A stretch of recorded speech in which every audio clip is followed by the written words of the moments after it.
Well, hello there and welcome to Travels with Geordie. If this is your first visit, my name is Peter Knowles and I live on this classic wooden motor cruiser here in Victoria, British Columbia, along with the loving memory of my pup Geordie, all the while fixing it and others up for some pretty ambitious cruising. If that's the sort of thing that you might find interesting, please consider sticking around and subscribing. I'd love to have you.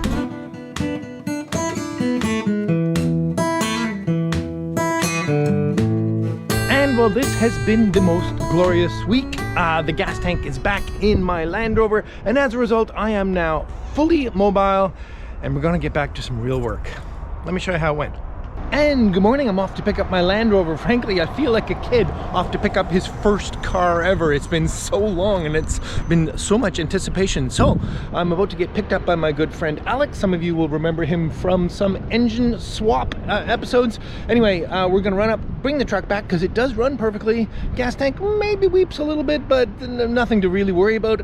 And then tomorrow I will get to swap the tank in his driveway with his generous assistance. Okay?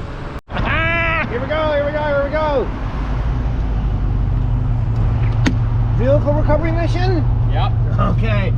Taxi for Peter. This is the best life there is.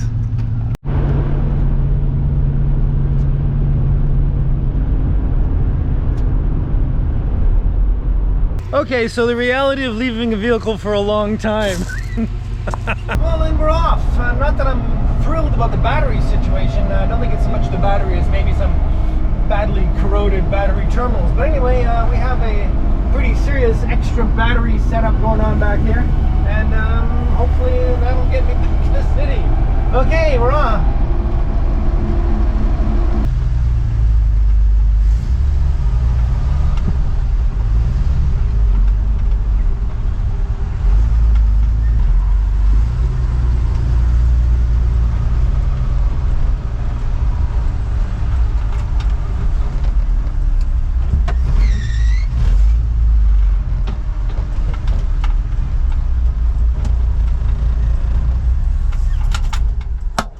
Made it!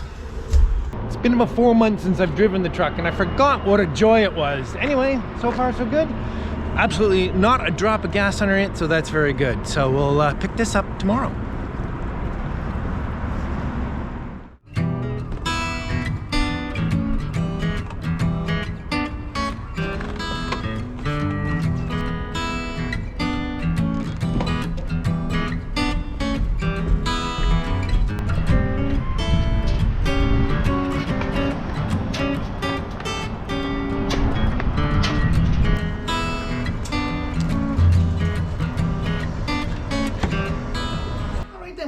Very privileged to have the use of Alex's driveway to do this swap. I've changed the gas tank to Land Rover a dozen times, so it's not going to be a big job, but it's one of those things that until you get into it, you don't know if something is going to hold you up, and then when the gas tank's out of the truck, it does get difficult to drive it. Anyway, first things first, empty all the fuel out of the gas tank, and that's super easy because the boat truck has an electric fuel pump. I'll just pump it out into a couple of jerry cans. Alright, so I've purchased a selection of 1/4 inch, 3/8 and 1/2 inch. That would be for the vent, brand new marine fuel line for this. So I'm just going to disconnect the outlet side of the electric fuel pump here, and we'll just use the electric fuel pump to drain the tank into these jerrys.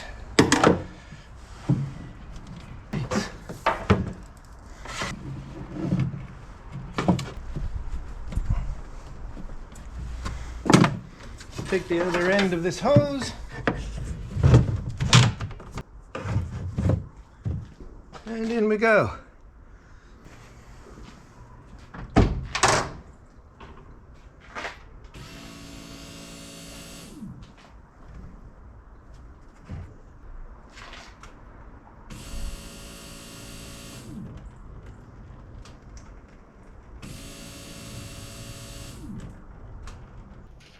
I have neglected to have an understanding on the operation of the General Motor throttle body injection fuel injection system.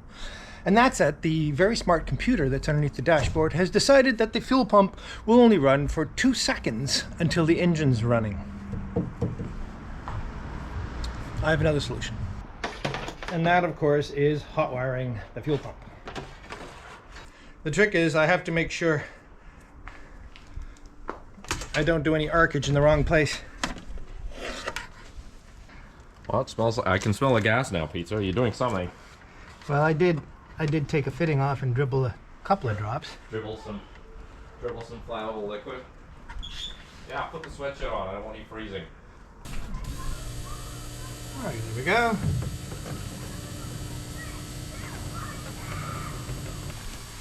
Alex has kindly brought me a sweatshirt. And I think it's a sweatshirt that some of you may recognize. It's had a hard life, but it's a Travels with Geordie hoodie.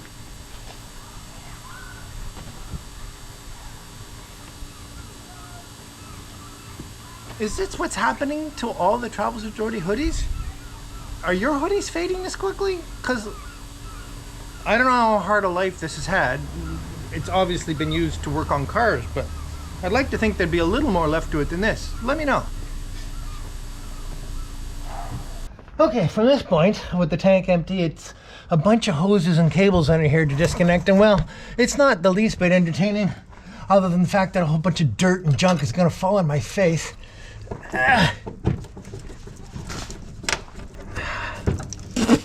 Like that.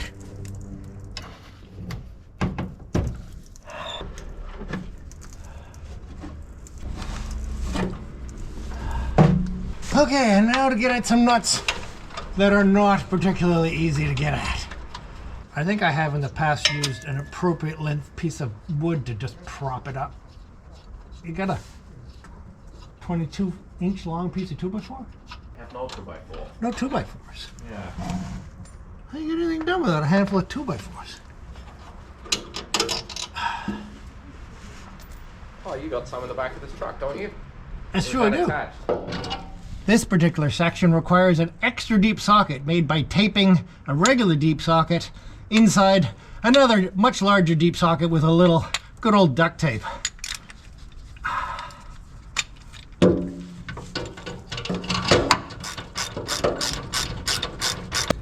By hook or by crook.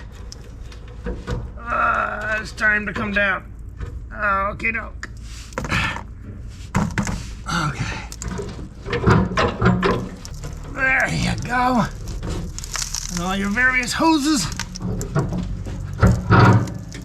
Vent. And it's down. Whew. And there it is. Huh. So let's get this sender off of here.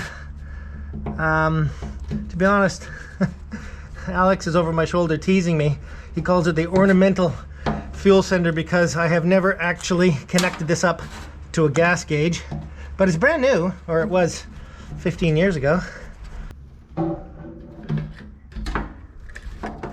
there we go. Poor little float's been going up and down for 15 years and wasn't able to tell anyone about it. And now for the draw tubes. This tank is the diesel variant. That's why it has two draw tubes. One, of course, is a draw tube and one is a return. So it makes it very convenient for fuel injected applications, which also needs a return. And again, kudos out to Pangolin for producing their tank with two fittings.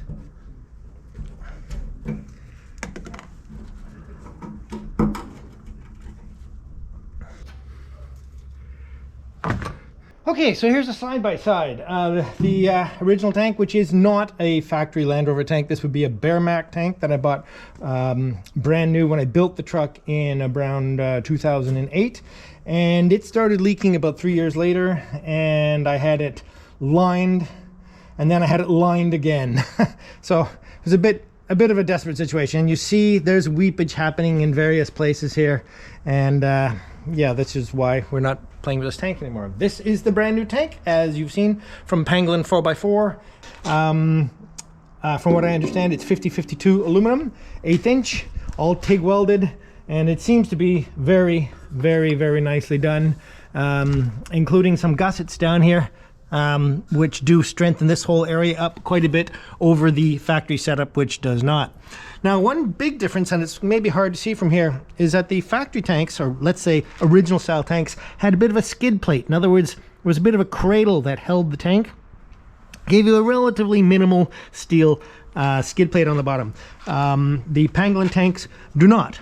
They're basically just the thickness of the bottom of the tank, giving you some strength down there. Now, I have talked to Pangolin, and they have said that it would be really nice to make some skid plates for it, so perhaps they will in the future. For me, it's not nearly as critical. I'm not doing heavy duty off-roading anymore. I'm not the least bit worried about it. Anyway, this is not to discredit this tank at all. I think it's absolutely fabulous, but it's just the sort of thing that if you were thinking of doing heavy duty off-roading where you might be sliding off rocks, which is prone at the back of a long wheelbase vehicle, I'd arrange some sort of skid plate for sure. So you can see there's a slight difference in layout of the various vents.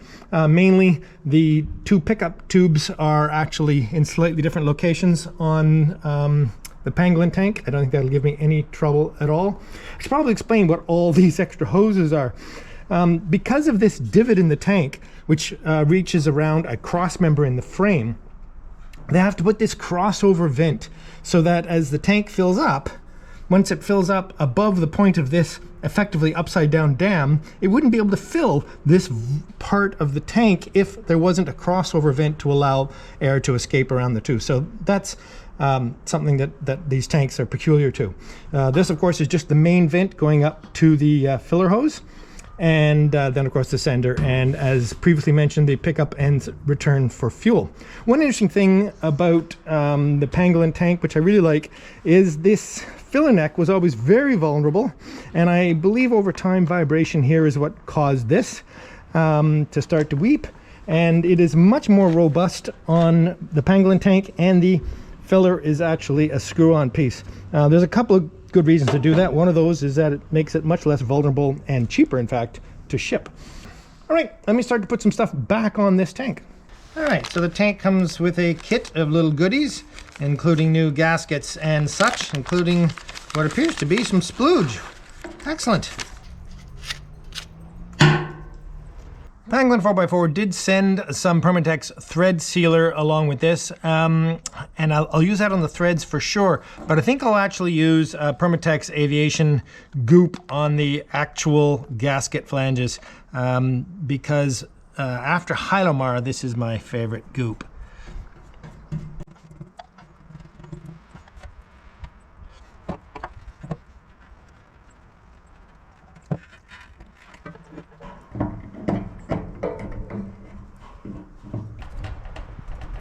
Okay, those two are just to index things.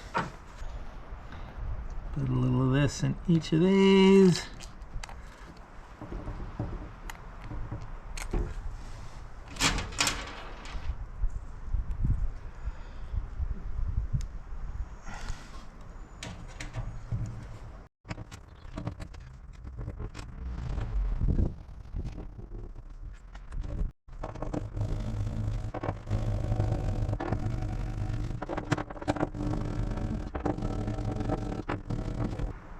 Tight enough to be secure, but not too tight to deform the plate that is the sender.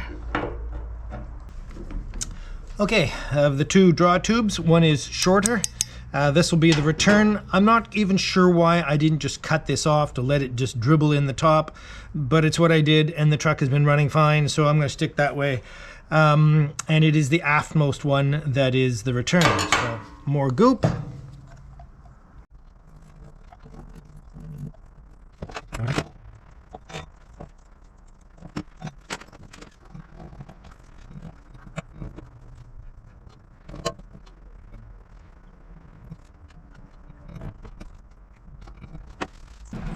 You'll have noticed the nicely machined collars that were set in underneath the tank here and threaded for these screws.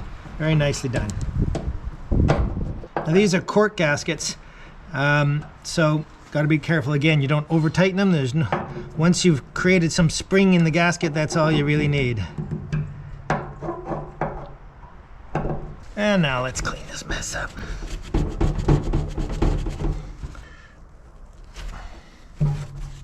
There we go. And now for the plug for the bottom, which is held on with an Allen key. I'm going to affix this actually with yellow Teflon tape, which is my favorite best pipe sealant by far. I probably could have used some sort of goop, but this makes me happy.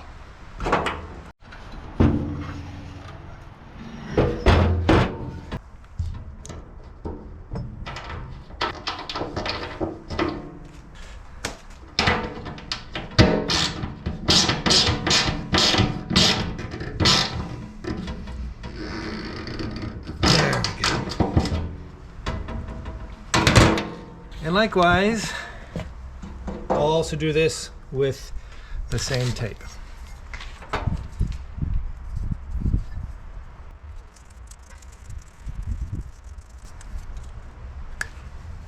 Now, because aluminum can sort of gall, I'm just going to give this just a little bit of fluid film on here, just to provide a little lubricant as this screws in here. It'll reduce the chance of the tape tearing up and balling up. There we go. It's always that question, can you go one more turn? I think we can.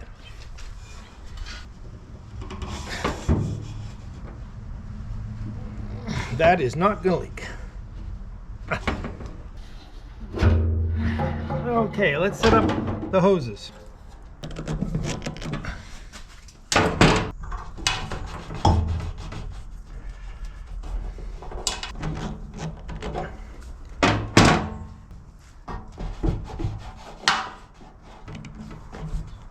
Okay.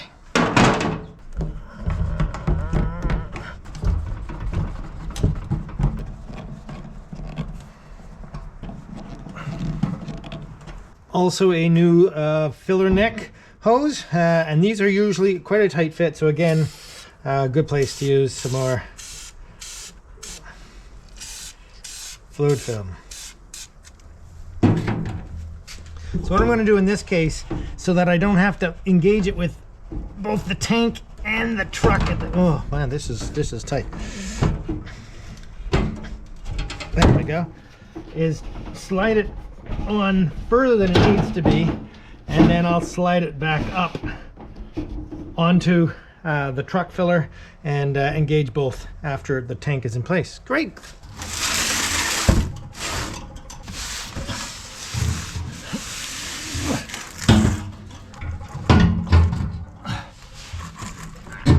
Okay, let's bring all these hoses over the top of the frame.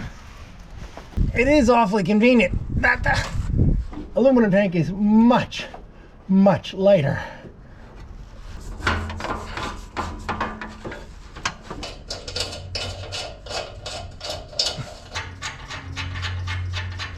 Okay. Okay then, so I have brought those bolts through. Don't have perfect lineup, but let's not worry about that.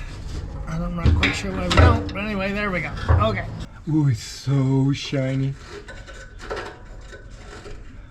This is going good. This is going good. There we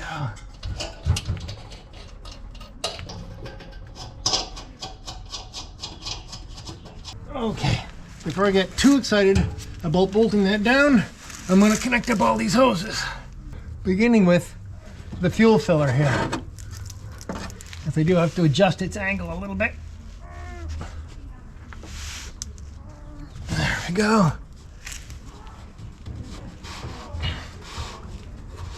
Come on now. Come on now. Okay. There we go. Whew.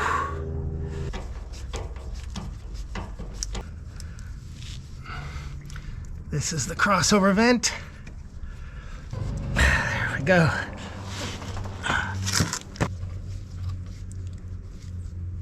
Okay. That'll need a zip tie. This is the fuel return. And that's the return. The fuel supply through here. Through here. And then up. Okay, So the tank is fully bolted up. Everything's been tightened. The front bolts are great. The back ones here actually worked out just fine. I'm going to drill some more holes in the cross member, and I'm going to move up a size to 3/8, and I can take advantage of all 4 of these bolt holes, as well as I'm going to put a rubber buffer in here to give this a little cushion, and as well as some sort of donuts up front, which are probably part of the original fitment for the fuel tanks in these trucks, which I have simply lost track of, having homebrewed so much stuff for so long. Okay, all the hoses are on, all the wires are on. Time to start the electric fuel pump and see if there's any leaks.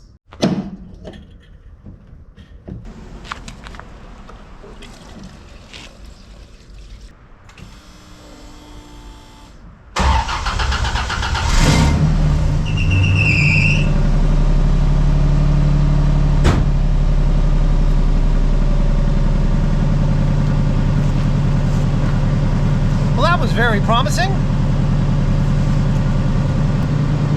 Woohoo!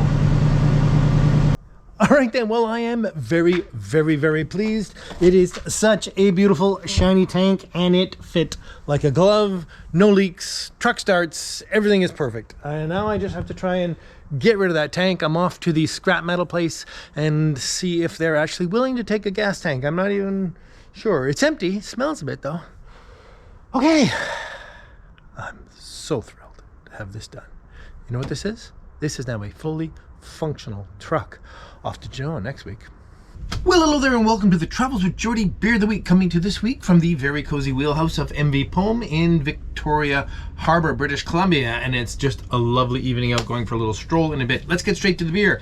You will all remember the very kind gentleman, Michael Wilcox, who sent me a fiddle, some bourbon, and now, thank you again, Michael, some lovely Scottish beer. Well, this actually was several of them that came from Innis and Gunn. It is Scottish golden beer, and it is really tasty, because I must confess I've already had one. It also came in a little kit with a lovely suitable glass. Thank you again, Michael. Oh, what a fantastic day today was. Well, because today is the day I actually put the tank in the truck. It was a little bit delayed in shipping while there was no episode last week, and it barely made it for this week, but I'm very grateful to have the tank in the truck. Cheers to you all. Thanks again, Michael. That is an absolutely splendid beer. Absolutely splendid beer. I've just fallen in love with this beer. The kit also came with 2 of the originals and 2 cask beers, which were also both very, very tasty. It's been hard to hold on to this last one to do the beer of the week, Michael. All right. Last week's winner of a Travels with Geordie t-shirt. I don't know why. It's a little dark here. I need my glasses. Is Dave with Anakin. Dave with Anakin, get a hold of me and we'll make sure you get your Travels with Geordie t-shirt. Congratulations. In the last couple of weeks, did I say last week's winner? 2 weeks ago winner, of course.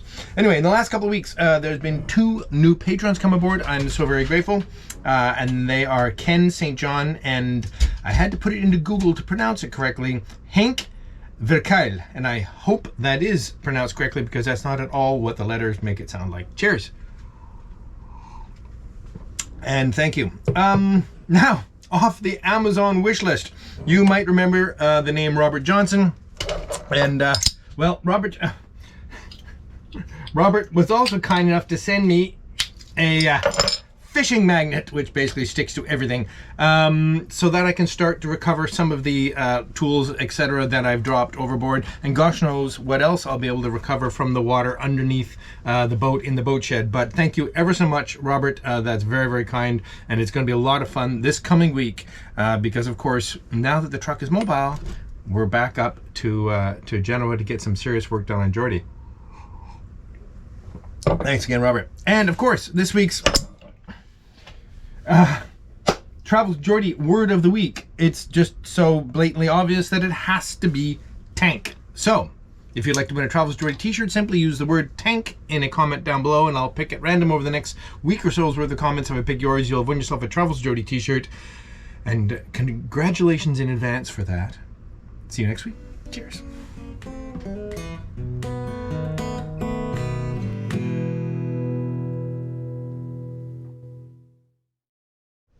All right, pump's running. No leaks. Let's start the truck. Oh, wait. Maybe some gasoline in the tank would help.